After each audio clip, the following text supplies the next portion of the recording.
वालेकुम सामीन। 7 रजब है, 9 फरवरी है। ख़बर का उन्वान है कर्नाटक हाई कोर्ट का अहम फैसला। ख़बर थोड़ी तफसील से सुन लें। मामला हिजाब के तनाज़ुए का चल रहा है। कल मंगल के दिन भी सुनवाई हुई थी, आज बुध के दिन भी कर्नाटक हाई कोर्ट में सुनवाई हुई है। कर्नाटक हाई कोर्ट के फाजिल जज जस्टिस कृष्णा दीक्षित ने आज कहा कि फैसला अहम है, मामला अहम है, इसलिए ये बड़ी बेंच के सपुर्द किया जा रहा है। उधर हाईकोर्ट के जज ने आज ये भी कहा कि कोई अंतरिम राहत यानी अबूरी फैसला भी नहीं किया जा सकता है, ये भी बड़ी बेंच ही करेगी। और उधर हरियाणा और कर्नाटक सरकार ने फैसला लिया है कि 1 हफ्ते तक तमाम कॉलेज और स्कूलों के आसपास, तमाम यूनिवर्सिटी के आसपास दफ़ा 144 लागू रहेगी। वहाँ कोई धरना, प्रदर्शन, मुजाहरा नहीं होगा।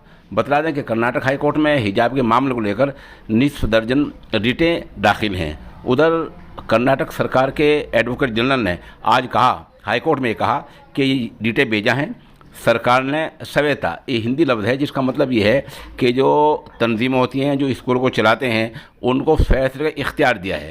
लेकिन गालिबन ये सरकार ने झूठ बोला है, क्योंकि कर्नाटक सरकार ने कल बल्कि 2 दिन पहले ये कहा था कि कोई ऐसी दफ़ा लागू की गई है जिससे कि स्कूल का यूनिफॉर्म वो पोशाक जिसको सरकार तय करती है वो सरकारी स्कूलों में पहनना ज़रूरी है।